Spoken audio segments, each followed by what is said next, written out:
कपड़े धोने वाली बहू।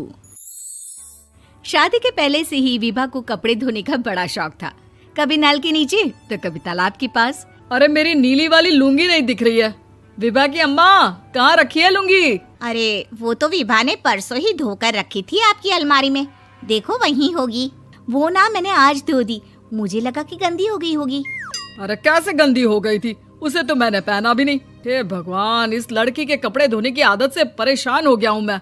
जितना तो घर में राशन नहीं आता, उससे कहीं ज्यादा डिटर्जेंट पाउडर का खर्चा है। इसकी शादी करवा दो, शादी जाए अपने घर में ही करे काम, फिर चाहे घर के कपड़े धोने हो या पूरे गांव के। हाँ ठीक बोल रही हूँ, देखता हूँ मैं कोई लड़का। वो दिन भी आ जाता है जब विभा को देखने लड़के वाले आ जाते हैं। लड़की मुझे अच्छी लगी।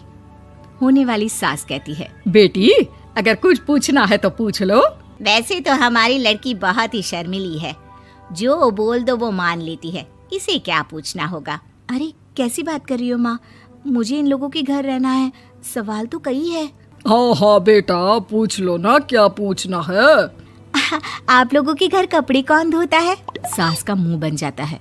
देखो, अगर तुम ये कहना चाहती हो कि तुम्हें कपड़े धोने नहीं आते तो सुन लो, कपड़े मैं ही धोती हूँ, लेकिन तुम्हारे आ जाने के बाद मैं रुमाल तक नहीं धोऊंगी। अरे चुप रहना भाग्यवान, बहू बेचारी घर आई नहीं, उसे डराना शुरू कर दिया। वो क्या है ना बिटिया, अभी तक तो ये कल्लू की माँ ही धोती थी, लेकिन अब तुम्हारे पापा तो दहेज में वॉशिंग मशीन देंगे ही।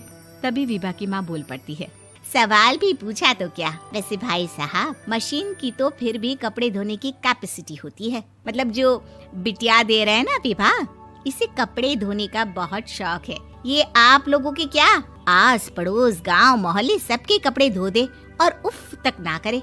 बाहर देखा नहीं आपने कितने कपड़े सूख रहे हैं? सब हमारी बिटिया ने ही तो धोए हैं। बस भी करो ना माँ, शर्म आ रही इतनी तारीफ सुनकर। और तो और एक दाग निकाल कर दिखाओ तो मान जाऊं। हाँ अच्छा, माफ करना बेटा, मैंने गलत समझा। हमें तो रिश्ता बहुत पसंद है। और ऐसे जुड़ जाता है रिश्ता कपड़े धोने का शौक रखने वाली विभा का। उसकी शादी हो जाती है कोयला फैक्ट्री में काम करने वाले कल्लू के साथ। शादी के बाद अचानक विभा चिल्लाती हुई सास के पास आती है। सासू माँ, अरे सासू माँ कहाँ है आप? ये तो धोखा है, धोखा दिया आप लोगों ने मुझे।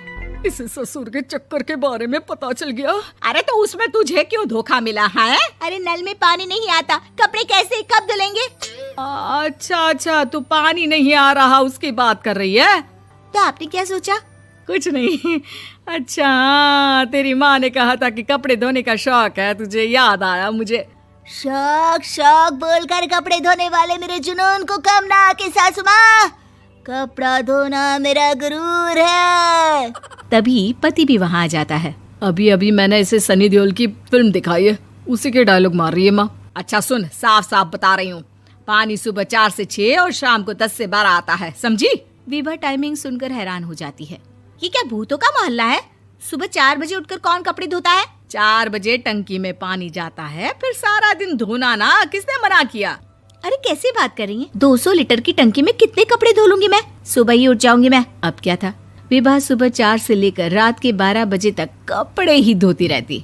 एक रोज सास पड़ोस से निकलकर कहीं जा रही होती है कि साथ वाली कहती है, हाँ कल्लू की माँ, जरा ये बताओ कि 2 साड़ी है, 2 ब्लाउज और एक पेटीकोट और एक नाड़े वाला लंबा कच्छा। हाँ तो? अरे तो क्या, कितना लोगी धुलाई ये बताओ। धोबन दिख रहे हैं हम क्या?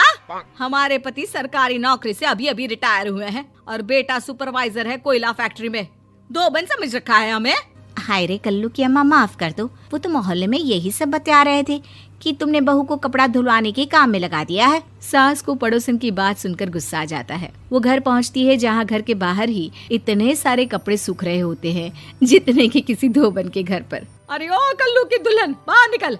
माँ जी यहीं आ जाओ, बाथरूम में चादर धो रहे हैं हम। अरे अभी हम धोते हैं, तुमको बाहर निकलो। ये आस पड़ोस वाले बोल रहे हैं कि हम बहू से कपड़े धुलवा कर उसे कपड़ा धोने वाली बना दिए हैं। अरे छोड़ो ना माँ जी, किन लोगों की बातों में आती हो? आस पास के लोगों का तो काम ही होता है कि वो किसी तरह सास बहू को लड़ा दे। बहू सारे घर के कपड़े धोती है, ये क्या कम है? बोलिए। सास को भी लग जाता है कि वो बहू का ये सनकीपन नहीं छुड़वा सकती, इससे अच्छा है कि खुद ही चुप हो जाए। एक रोज सास और बहू मंदिर जाते हैं, जहाँ सास की साड़ी वहाँ खड़ी भीख मांगने वाली से मिलती है। माँ जी क्या बात है, आपकी साड़ी उस भिखारन से कितनी मिल रही है ना? हाँ हाँ, देखो तो दोनों की साड़ी मिल रही है। क्या बात है कल्लू की अम्मा, तुम खुद को तो अफसर की बीवी बताती हो और ऐसी सिंपल सी प्लेन साड़ी पहनकर घूमती हो। सिंपल और प्लेन नहीं है ये साड़ी। तो क्या सोने के धागे से फूल बने हैं? कुछ भी सासू माँ, कुछ भी। हाँ, बने थे इस साड़ी में सोने के धागे से फूल।